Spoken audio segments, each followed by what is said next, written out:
Хайырлы көн, Татарстан. Исәнмесез, хөрмәтле телевизор караучылар. Туры эфирда мин Айзилә Батырханова һәм тапшырыбызның иҗат төркеме һәр барчагызга уңышлы эш көне телибез. Бүген 16 март, чаршамбы көн. Һәр һөнәр иясе эш көнен гадәтләнгән тәртиптән, я булмаса күңеленә сеңдергән кагыйдәләрдән башлый. Ә менә телевидение, радио алып баручылары, дикторлар, артистлар иртән-иртүк артикуляция, дикция өчен махсус күнегүләр ясый. Без дә бүгенге иртәбезне дөрес сөйләм өчен махсус күнегүләрдән башлыйбыз. Студиябыз кунагы Казан дәүләт мәдәният институтының телевидение кафедрасы доценты, сәхнә теле дикторлык осталыгы белгече Илсияр Шихапова. Исәнмесез, Илсияр ханым, хәерле көн. Хәерле иртәләр, исәнмесез. Әйе, тапшырыбызның бүгенге темасы матур һәм дөрес сөйләм. Тирә-юньдәгеләрне таң калдырырлык итеп матур сөйләшү өчен нәрсәләрне белү зарур, буларның барысын әлбәттә сез беләсез. Һәм инде менә иң элек шуннан башлыйк әле. Сез үзегез әлеге һөнәргә ничек килдегез? Әлеге һөнәр белән мин таныш түгел идем, әлбәттә, ләкин минем бала чактан хыялым бар иде Казан дәүләт мәдәният институтына актерлык бүлегенә укырга керү. Актриса буласы килгән иде кичкенәдән. Һәм әлбәттә мәктәпне тәмамлагач мин Казанга килдем, Казан дәүләт мәдәният институтына. Һәм институтка килгәч билгеле булды, ел сайын актрисалар, актерлар җыймыйлар икән. Актерлык курсларын һәр вакыт анда ниндидер паузадан соң җыялар. Чөнки аның кадәр күп артистлар кирәк түгел илебезгә. Һәм мин килгәндә режиссура бүлегенә алдылар. Һәм әлбәттә мин үзеннән-үзе режиссура бүлегенә укырга кердем. Һәм театр факультетында һәр вакытта артистларны, режиссерларны уку дәверендә атнасына берничә тапкыр сәхнә теле укыталар. Ягъни һәр артист, һәр режиссер сәхнә телен белергә тиеш, матур итеп, әдәби телдә, әдәби тел нормаларын, орфоэпик нормаларны белеп, профессиональ телдә сөйләшә белергә тиеш. Һәм менә без сәхнә теле өйрәнә башладык, һәм укытучыларым миңа әйттеләр, синдә сәхнә теленә сәләт бар. Әйдә, шуның буенча без тирәнтен эшлик әле, бәлки син киләчәктә сәхнә теле укытучысы, сәхнә теле белгече булырсың дип. Мин чыннан да язуга бик хирыс идем, ярата идем, укырга ярата идем, һәм минем ул җиңел килеп чыга иде. Һәм менә 5нче курста миңа тәкъдим иттеләр ассистент укытучы булырга, һәм 5нче курста мин үзем студент булуыма карамастан укыта идем. Ассистент буларак миңа 2 курс бирделәр, эстрада артистлары курсы һәм режиссерлар курсы. Һәм мин 5нче курста укыттым. Һәм миңа инде деканатта декан Фердания Исмәгиловна әйтте, әгәр дә син имтихан балалар белән, студентлар белән имтихан күрсәтеп, нәтиҗәләргә ирешә алсаң, шушы 1 ел эчендә аларны өйрәтә алсаң, без сине кафедрада сәхнә теле белгече буларак калдырырга телибез, әгәр дә синең үзеңнең теләгең булса. Менә шундый шарт белән мин укыттым. Аннан соң миңа чыннан да тәкъдим ясадылар. Һәм мин кафедрада калдым, ләкин режиссура белеме генә җитми сәхнә теленнән укыту өчен. Чөнки методиканы белергә кирәк. Һәм шушы методиканы инде чыннан да сәхнә теле белгече, сәхнә теле укытучысы дигән диплом кенәгә алу өчен, методиканы үзләштерү өчен мине җибәрделәр Мәскәүгә укырга. ГИТИСта мин ассистентурада белем алдым. Менә шушы белем миңа әлбәттә шушы методиканы өйрәнү Мәскәүдә миңа чыннан да ярдәм итте. Аннан соң инде мин үземне иркенрәк хис итә башладым. Димәк инде бик кирәкле, башкалар өчен дә кирәкле һөнәр сайлагансыз сез. Чыннан да сәхнә телен өйрәнә башлагач, аның бик кирәкле фән икәне аңлашылды. Мин шуңа төшендем, һәм сәхнә телен белү, үзеңнең фикереңне кыска, эчтәлекле, аңлаешлы, җәлеп итәрлек итеп, тыңларлык итеп, ышандырырлык итеп әйтә белү өчен бик күп эшләргә кирәк. Беренчедән, икенчедән бу белем нинди һөнәр иясе булуыбызга карамастан һәрберебезгә кирәк. Укытучыга да, юристка да, адвокатка да, бәлки кибетчегә дә, бәлки реклама белән шөгыльләнүчегә дә үзеңнең товарыңны тәкъдим итә алу өчен, сату өчен бит. Бу төрле һөнәр иясе булган һәркемгә кирәкле. Һәм шул максаттан чыгып, белүемчә, сез хәтта районнарга чыгып, дөрес, матур сөйләм дәресләре үткәрдегез, шулай бит. Менә әлеге проект турында да сөйләп китегез әле. Бу безнең бик матур проектыбыз, Мәдәният институтының. Без бу проектны яратабыз, горурланабыз бу проект белән, һәм инде сагынабыз да. Белүегезчә, 21 ел Татарстанда туган телләр һәм телләрне саклау халыклар берлеге елы дип игълан ителде безнең республикабызның җитәкчелеге тарафыннан. Шул нисбәттән, әлбәттә, Татарстан Республикасы президенты каршында татар телен саклау һәм үстерү мәсьәләләре комиссиясе оештырылган иде. Аны безнең абруйлы, мөхтәрәм, тәҗрибәле җитәкчебез Марат Готов улы Әхмәтов җитәкли. Менә шушы комиссия шәхсән Марат әфәнде безнең Казан дәүләт мәдәният институтына, безнең ректорыбыз Роза Шайхайдар кызы Әхмәдиевага шушындай бик тә җаваплы максат белән, үтенеч белән чыкты. Ул да булса, һәр район үзәгенә барып, бөтен Татарстанны әйләнү беренчедән 43 районга барып, төрле һөнәр иясе булган җитәкчеләребез белән татар телендә, туган телебездә матур итеп, ышандырырлык итеп, сәнгатьле итеп, сокланырлык итеп чыгыш ясау осталыгы буенча остаханәләр уздыру, шушы нигезне бирү. Һәм бу эшне әлбәттә популярлаштыру, аннары туган телебезгә, татар теленә игътибарны җәлеп итү. Без әлбәттә беренчедән ничектер сорау туды безнең, бу бик җаваплы эш. Беренчедән әлбәттә сер түгел, без сөендек. Нәкъ безгә шушындай ышаныч белдерү өчен җитәкчелекнең. Икенче яктан сорау туды. Бер тапкыр гына килеп, бер дәрес кенә биреп, нәрсәләргә ирешеп булыр икән дип. Ләкин бөтен Татарстанны әйләндек. Миңа калса, без ниндидер максатларга ирешә алдык, Аллага шөкер. Һәм киләчәктә дә дәвамлы булырга охшап тора, ахраймы, әлеге проект? Әлегә без белмибез. Проект 21 елны менә ел буе дәвам итте. Декабрь азагында ул тәмамланды. Без әлбәттә телибез аның дәвамлы булуын. Шулай булсын. Менә без инде әйтеп киттек, әлбәттә һәр һөнәр иясенә матур сөйләм, дөрес сөйләм бик кирәк. Ләкин шулай да менә әйтергә кирәк, телевидение, радио алып баручыларына һәм инде шул исәптән сәхнәдәге безнең инде артистларыбызга әлбәттә инде әлеге дәресләр күбрәк кирәк, шулай бит. Һәм инде шунысын әйтергә кирәк, менә хәзерге вакытта нәфис сүз осталыгы ул ни дәрәҗәдә популярлашкан? Кызганычка каршы, мин бу якта оптимист булсам да, кызганычка каршы мине әйтмәс идем. Әдәби телнең, сәхнә телен шул кадәр популяр дип.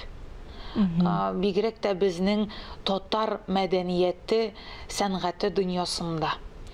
Әлбәттә, телевидение хезмәткәрләренең, алып баручыларның, артистларның, тамашачылар белән эшләүче һәр кешенең, халык алдында чыгыш ясаучы һәр иптәшнең бу беренчел максаты. Ул тиеш белергә, профессиональ дәрәҗәдә ул сәхнә телен, сәхнә теле нормаларын, татар орфоэпиясе нормаларын белергә тиеш. Ләкин радионы тыңлаганда, телевидение, телеканалларны караганда, артистлар белән аралашканда без күзәтәбез белеп бетермәүне. Менә ничек хәл итеп буласың бу проблеманы? Бу чынлыкта проблема дип әйтергә кирәк бит инде. Бу чыннан да җитди мәсьәлә. Чөнки телевидениенең һәм театрның, артистларның, алып баручыларның, популяр кешеләренең, популяр шәхесләренең халыкка тәэсире гаять зур.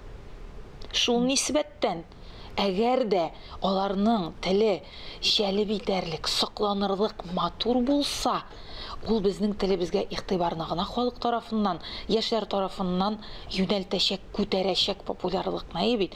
Шуңа күрә монда бик гади аның юлы. Өйрәнү. Әгәр дә син яшь белгеч икән, әгәр дә син телевидениегә килгәнсең икән, алып баручы камера алдында халык алдына чыгасың икән көнде телевизордан. Әгәр дә син сәхнәдән чыгыш ясыйсың икән, ләкин син һөнәрең буенча бөтенләй икенче һөнәр иясе икәнсең. Һәм уку дәврендә, студент булганда сәхнә телен өйрәнмәгәнсең, гомумән ул аның нәрсә икәнен белмисең икән, зыян түгел, зарар юк. Ләкин син бит үзеңнең осталыгыңны үстерү юнәлешендә белгечләр белән аралашып, контрольда тотып үзеңне эшли аласың. Үзеңнең һөнәреңне, профессияңны, профессионаллыгыңны үстерә аласың. Бит. Әгәр дә без һәрберебез үзебез өстебездә эшләсәк, нәтиҗә булачак әлбәттә. Без моңа әле әйләнеп кайтырбыз, әйеме? Безнең бит инде менә ни кадәр күп нәфис сүз осталары бар, әйеме? Тарихка күз салсак, Фәйзи Юсупов, әйеме? Аннан соң инде Айрат Арсланов, Алмаз Хәмзин, Рәшит Сабиров, Флора Хамитовлар, әйеме? Һәм менә безнең телевидение фондында безнең бик яраткан нәфис сүз остасы Фәйзи Юсуповның бик матур чыгышы саклана. Әйдәгез әле аны карап китик. Татар эстрадасының иң беренче конференциясы, иң өлкән, иң күркәм остасы, хәтта мин аның янында концерт алып барырга куркам, Фәйзи ага Юсупов.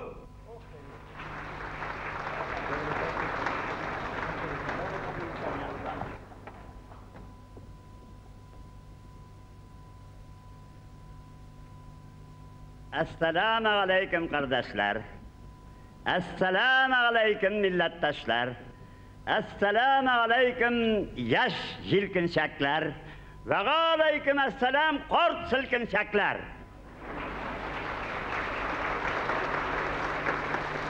Hayırlı iş, selametlik dilimiz dostlar, yıllar emin bulsun, iller tanış bulsun, baxtlı buluguz, boy turuguz, bizden gibi jırlap yaşagız, uzak yaşagız.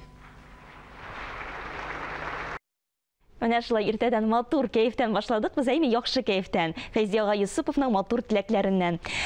Без инде тапшыруыбыз башында әйткән идек, бүгенге тапшыруыбыз безнең файдалы да булачак шул исәптән, әйме, чөнки без сезнең ярдәмдә дөрес сөйләм өчен махсус күнегүләргә тукталасыбыз килә. Менә иртән иртүк торгач, менә һәрбер кеше нинди күнегүләр ясарга тиеш?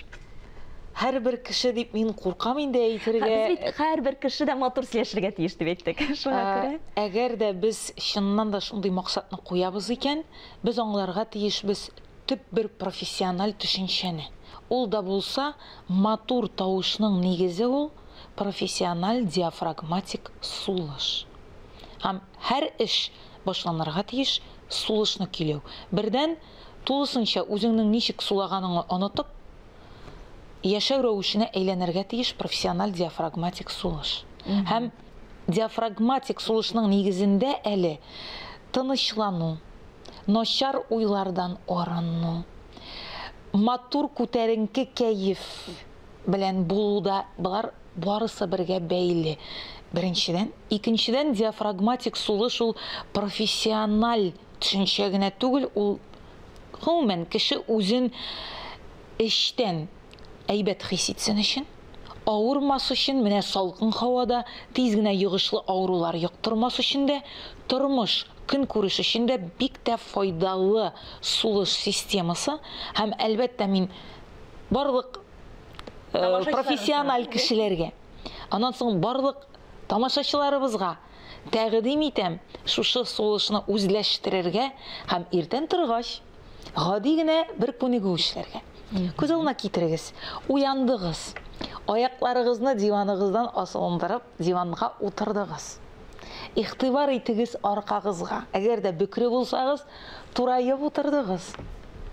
Тәрәзәдән урамга карадыгыз. Һәм эшегез белән күп итеп борын белән сулыш алып, эшегез бүлтәеп чыгарлык итеп сулыш алдыгыз. Һәм ашыкмыйча гына, бәлки кул белән ишарәләп, акрын гына авыздан өреп чыгардыгыз.